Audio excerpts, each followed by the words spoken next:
هلا والله متابعين جدي خلاف، شلونكم؟ شو اخباركم؟ ورجعنا لكم فيديو جديد. الفيديو مال اليوم جايب لكم مقاطع اضربطيه، مقاطع راح تشوفونها وتتونسون كلش. هاي المقاطع دز لي اياها شخص اسمه احمد، وقال لي جدي خلاف اتحداك تشوف الفيديو وما تضحك. ما اريد اطول عليكم المقدمه، خلينا نشوف الفيديو.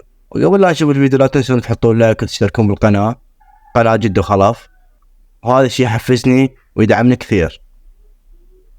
ويلا خلينا نشوف الفيديو. طبعا هذا الشخص دق الباب على الجوارين، طلعوا الجوارين، رجع دق الباب مال الجيران الثاني، طلعوا الجوارين الثاني. طبعا هذا نايم قاعد اخوه ما يدري بالموضوع كل شيء.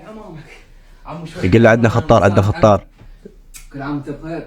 جاي يسلم عليهم. هذا مصدوم، شنو وينهم؟ وين جاي يسلم؟ هذا علاوه. شو اخبارك؟ مشتاق لك وعي. سلم سلم في امامك. هلا عمي شو اخبارك؟ استريح عمي استريح استريح استريح. جيب وجهك استريح يا عمي.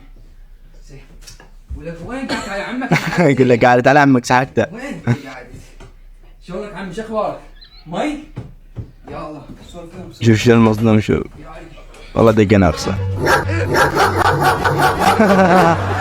شوف يا صاحب هذا مسوي المقلب.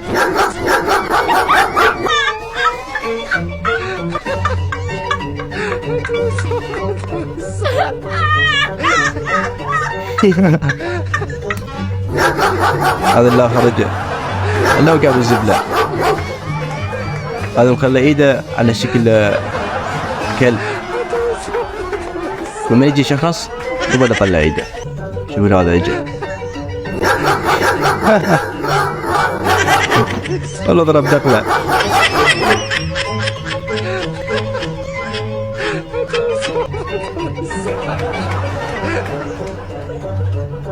هذا اجى قبل لف ورجع. انت فاهم؟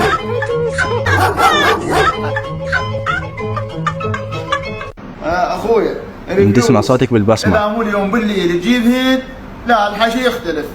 يلا في امان الله. شغل البصمه.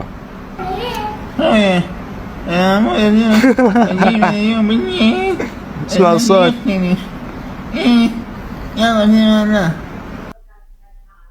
الان شباب وصلنا لنهايه الفيديو، لا تنسون تحطون لايك وتشتركوا بالقناه. شكرا لكم جدا خلاف، مع الف سلامه.